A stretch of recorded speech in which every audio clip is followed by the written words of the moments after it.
They found the enemy poorly posted without advance parties or scouts, while the chief himself was asleep in his tent with one of his favorite wives. Upon awaking, Naon hastened to form his troops as best he could, lamenting that he had not started to join Kaidu sooner. Kublai took his station in a large wooden castle borne on the backs of 4 elephants, whose bodies were protected with coverings of thick leather, hardened by fire, over which were housings of cloth gold.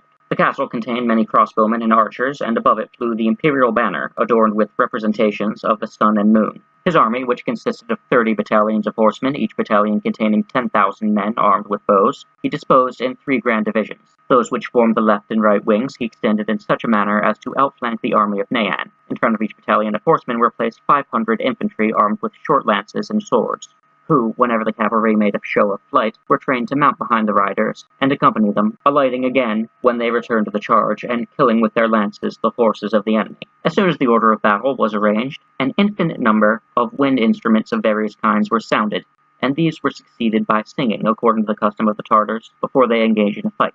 The battle begins at a signal given by the cymbals and drums, and there was such a beating of these instruments and such singing that it was wonderful to hear. By order of the Great Khan, the signal was first given to the right and left wings, and the great drums of Kublai Khan began to sound. Then a fierce and bloody conflict began.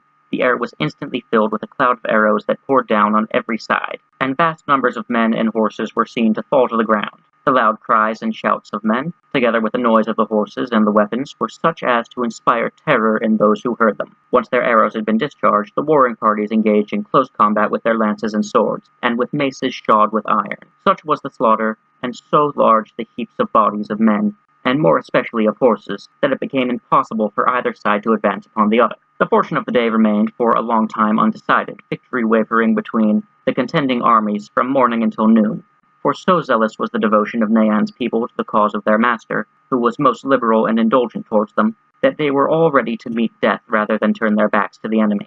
At length, however, Nayan, perceiving that he was nearly surrounded, attempted to save himself by flight, but was presently made prisoner and conducted into the presence of Kublai, who ordered him put to death.